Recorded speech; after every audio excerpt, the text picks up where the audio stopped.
Welcome to the Egg Whisperer Show, a program exclusively designed to promote reproductive health awareness and discuss fertility preservation options. Here is your host, the Harvard-educated fertility specialist, Dr. Amy. She's known as the Egg Whisperer.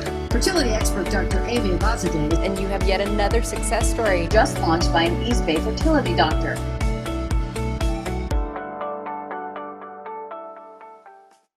Hi, everyone. Welcome to the Egg Whisperer Show, and I'm so excited about today's topic, artificial intelligence in fertility medicine with Dr. Dan Nayot. Hi, Dan.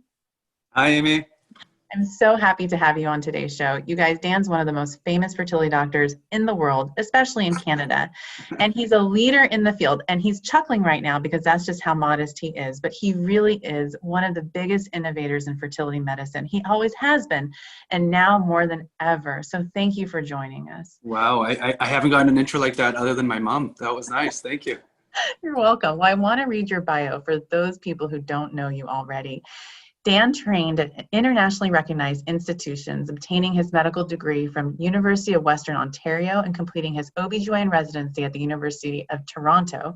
Then he completed a Royal College Fellowship in Gynecologic Reproductive Endocrinology and Infertility at McGill, Canada's largest university-based reproductive center. He continued his academic pursuits at Harvard University and received his Master's of Science degree in Clinical Epidemiology and has received countless awards. So thank you again for joining us today and sharing with us all your knowledge about AI. But before we start, what made you go into fertility medicine? Yeah, well, thanks for having me, Amy. This is going to be fun. For me, fertility was like a perfect combination. I have to tell you a little bit of myself and how I work. I have a very mathematical mind. My first degree was in mathematics. I went on to do some extra training in statistics and epidemiology. So I really like algorithmic numbers, objective stuff. So in medicine, very quickly, I knew that the subjective, even though very exciting, like let's say abdominal pain or mental health, although that was exciting, I liked more objective stuff, and I thought fertility was perfect. Like, you're pregnant or not, that's pretty binary. You have an embryo or not, that's pretty binary. I like the idea that, you know that if you can tweak this, this goes up, and if you decrease this, this goes down, and things like that. So to me, it made sense. I really love working with people. I fell in love with psychiatry very quickly, but I didn't feel like I could solve psychiatry, but I liked being involved in someone's journey. If you know me, I'm someone who likes to complete tasks. So to me, it's like, every person I see, it's kind of like a riddle, like, why aren't they getting pregnant? And if I can get them to the finish line, it's like task complete. It's like the best feeling in the world for me, The other part of it for me was like, it's a relatively new field. If you think about it, the first IVF is 40 plus years ago. We've been treating pneumonia for hundreds and hundreds of years. So I thought, brand new field, I want to be part of the innovation. I thought in my 50-year career, you're going to see something crazy happen, and I want to be part of it. Yeah, and you certainly are. There's no doubt about it. And that's why you're here talking to us today about AI. And what is AI? Yeah, so, I do have a background in mathematics and statistics, but I'm definitely not a data scientist. But AI stands for artificial intelligence.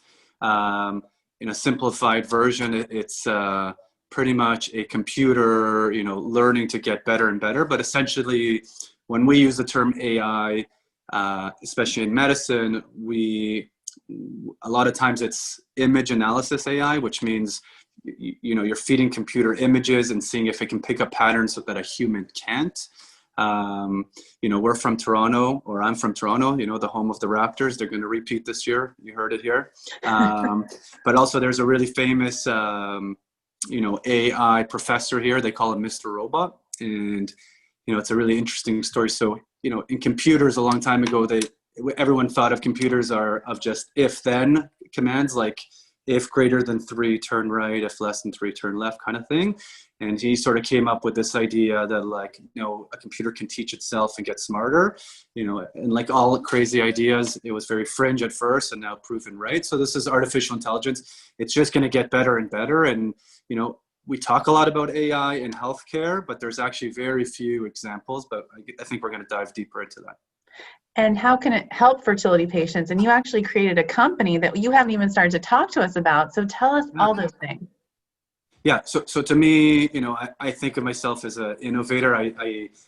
All the research that I like to do, I like less like systematic reviews of like 20 things people have already done and trying to figure out what side of the needle it falls on. I like to sort of just try something new, like what hasn't been done or why has it always been done this way. So one of the first things when I was just training and learning about this, we all learn about semen analysis. So this is how we evaluate semen, and it keeps getting updated every few years. And it makes a lot of sense, the volume and how many are moving. And we need numbers like that to tell someone like, listen, I think based on these numbers, I would recommend intervention or no intervention, or I can sort of predict chance of success. I think that's extremely important. The same things with embryos, I could tell you, or the embryologist can tell you a grading system. Does that guarantee success? No, but you got to know, hey, this is looking really good, or actually there's two not great ones. You may want to put them both in. And I just thought it was crazy when I learned that there was no egg scoring system. I was like, what does that mean? Like, you can see the egg, like, why isn't there an egg scoring system?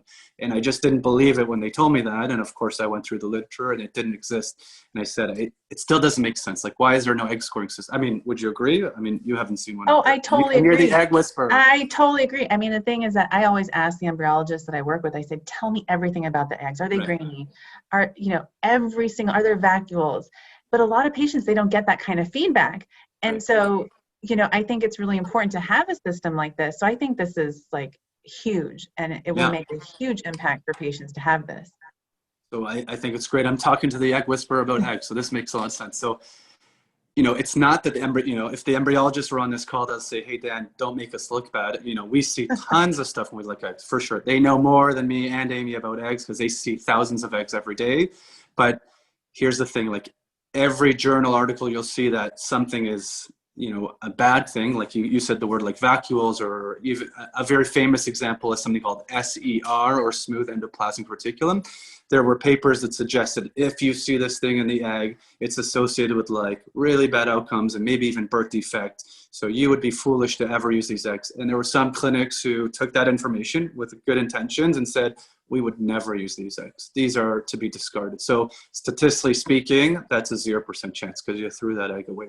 And then there were papers that said, hey, actually, there are some more cavalier clinics who did use it, and there was no difference. And so with the needle swung back and forth. So for every little, we call it a dysmorphism that we see, there's papers suggest that this is bad, but there's other papers suggest it makes no difference. So there isn't a concrete thing, because if there was, then what embryologists could do is say, okay, you've got a red dot, -1 point. You got a blue dot, +3 points, and they can create like a scoring system. But that doesn't exist.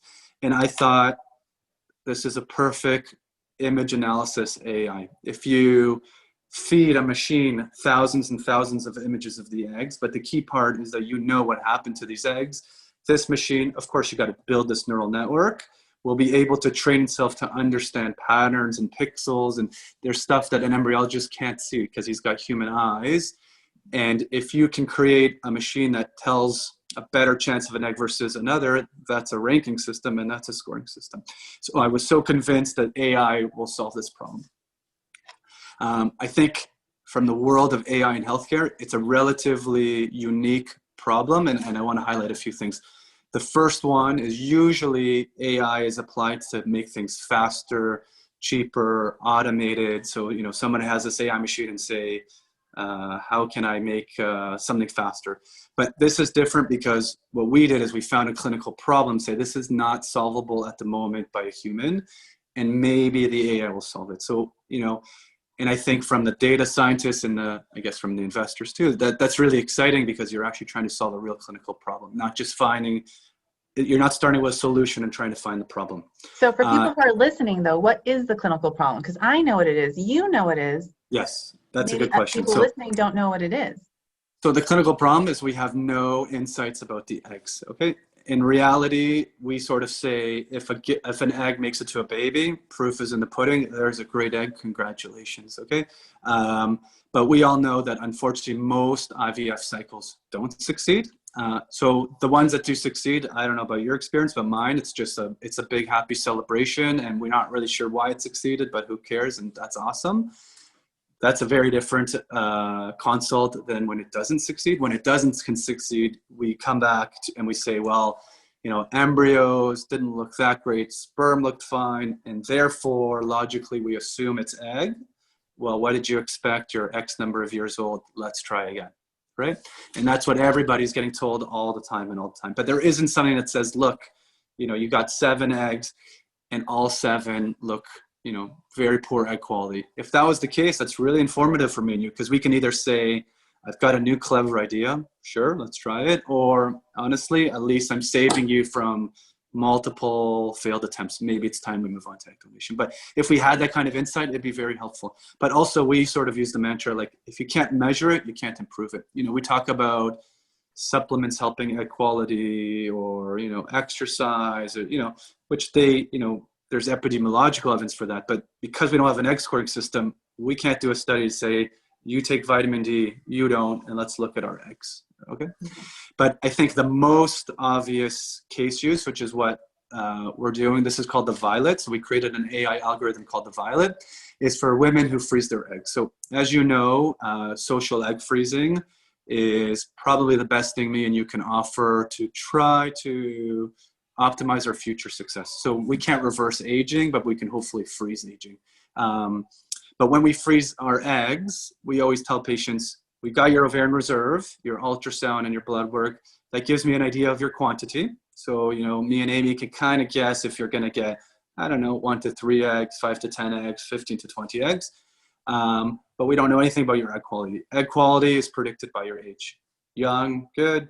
Older, not as good. Okay. And so, we do the stimulation, we take the eggs out, and any mature eggs we freeze. And I don't know about you, I'd love for you to comment, but at least for me, I say, all right, you're 38 years old, you got 8 eggs, and I got this historical chart and say, well, I think you got a 40% chance of success. And they say, which means you might have 2 babies or none or right in the middle.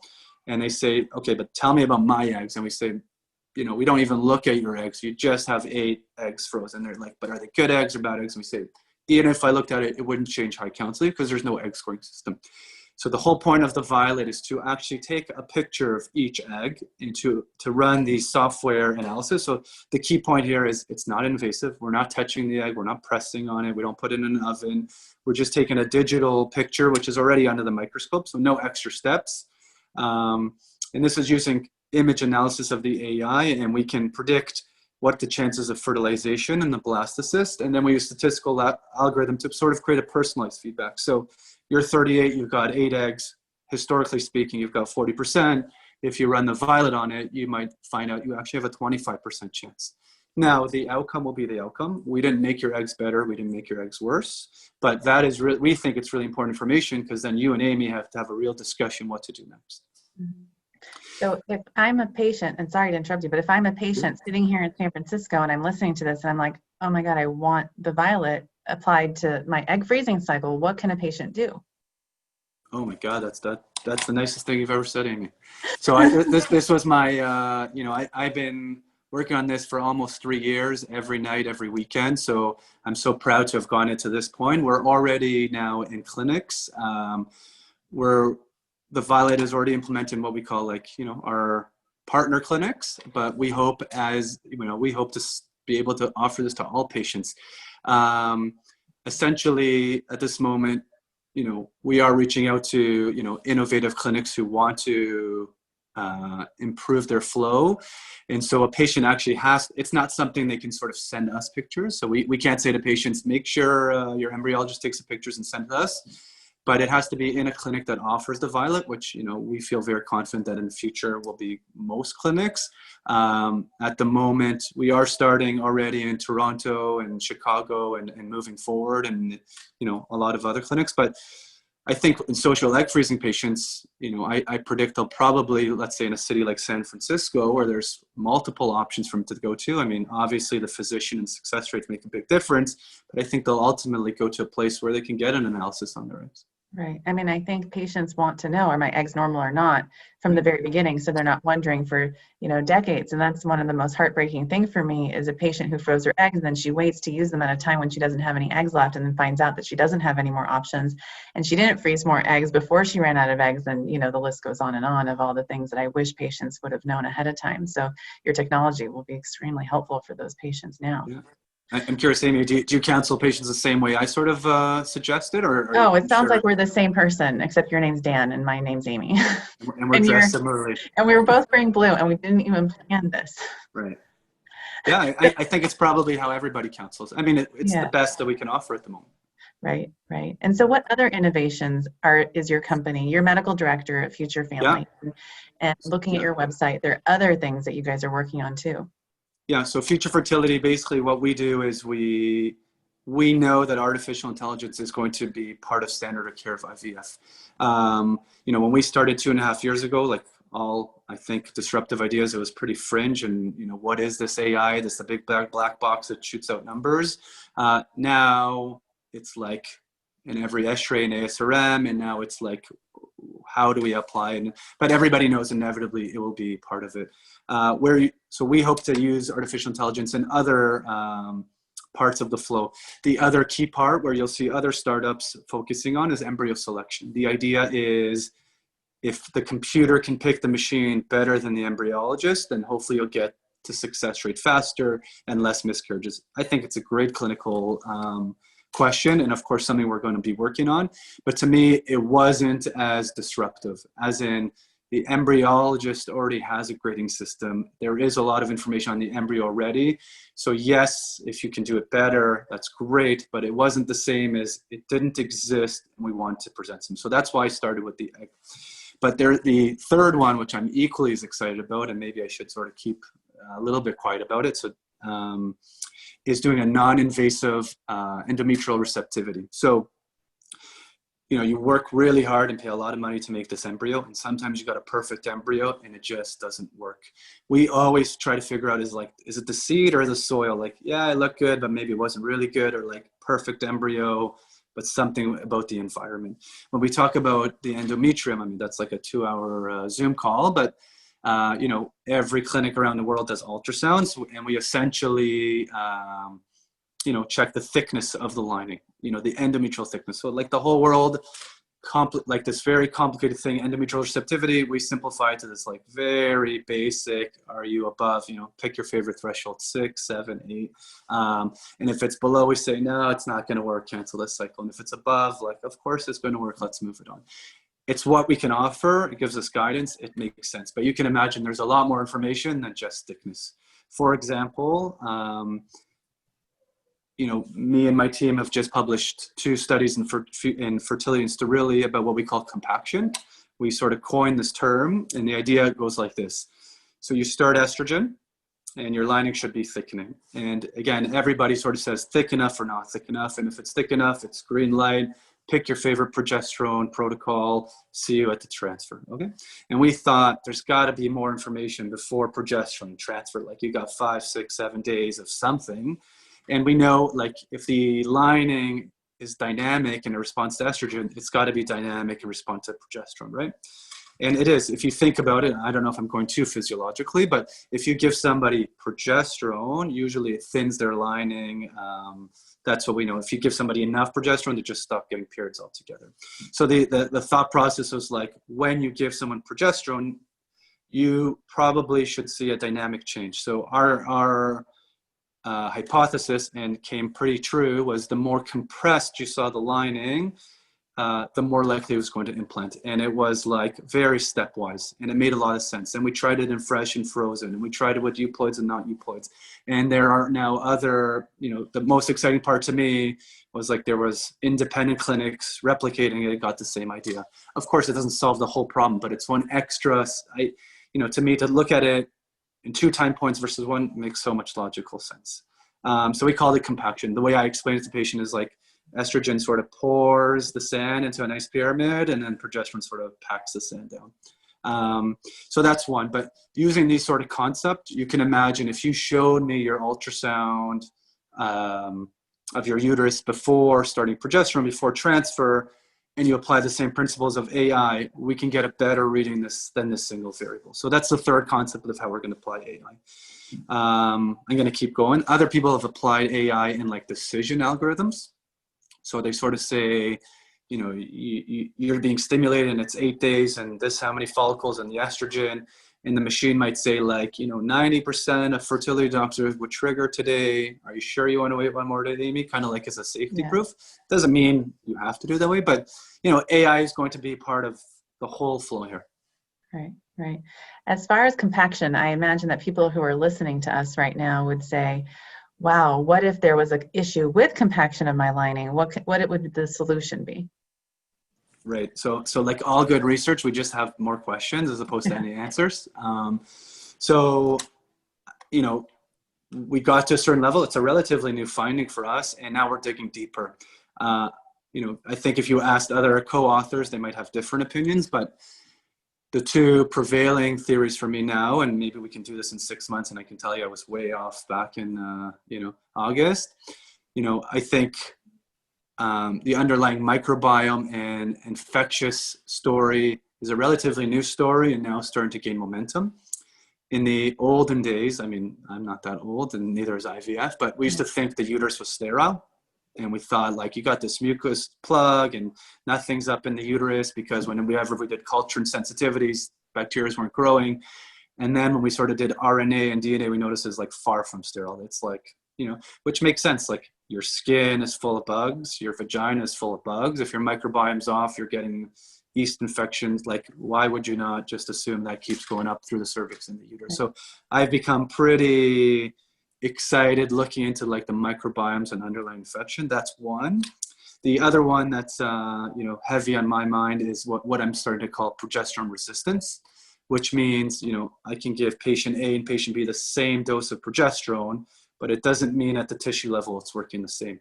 Whether let's say weight and they don't or enzymes, they don't metabolize it the same way, but even like the receptors on the tissue might be different. So endometriosis, for example, is pretty strongly correlated with progesterone resistance. So I sort of use it as like, I think I went a little bit too deep, but I think your question is like, what do you do if it doesn't compact? Yeah. One of the obvious things I will do next time around is sort of add more progesterone. Got it. Double the dose or longer duration, things like that. But really, I'm playing around. Me and you are fans of like personalized medicine. Right. So it goes from like cookie cutter to the opposite. Yeah, there's nothing cookie cutter about us, that's for sure. Yeah. Well, thank you for joining us today. I really appreciate all the work you're doing to help patients all over the world, clearly. One question for you. So here it is. If you had one thing to say to a fertility patient at the start of their journey, what would it be? Oh my God, what a tough question. I think you got to trust your physician. I think you need to, only one thing.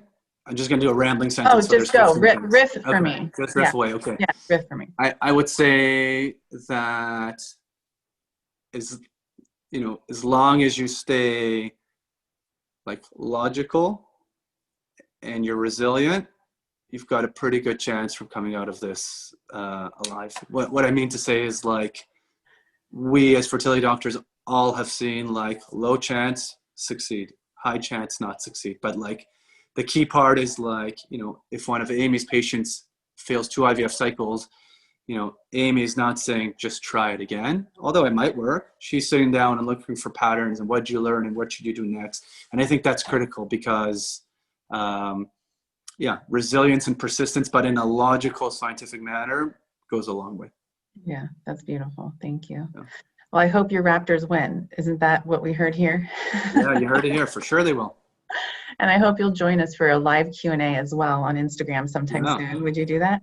I would love to. And I hope you send us a pair of your pants. I want Yes, some of the for all the bugs that are in in our vagina. Now that you told me about these bugs, I'm feeling bugs. So it's kind of awkward here. Yeah. I'll be sending you pants and you send me a Raptor shirt. Okay, deal. Okay. Thanks, Dan, again. Have a great day, Thanks for everybody. having me. Bye, Amy. Nice seeing you. Goodbye. Bye-bye. Welcome to the Egg Whisperer Show, a program exclusively designed to promote reproductive health awareness and discuss fertility preservation options. Here is your host, the Harvard-educated fertility specialist, Dr. Amy. She's known as the Egg Whisperer. Fertility expert Dr. Amy Lazadeh. And you have yet another success story Just launched by an East Bay fertility doctor.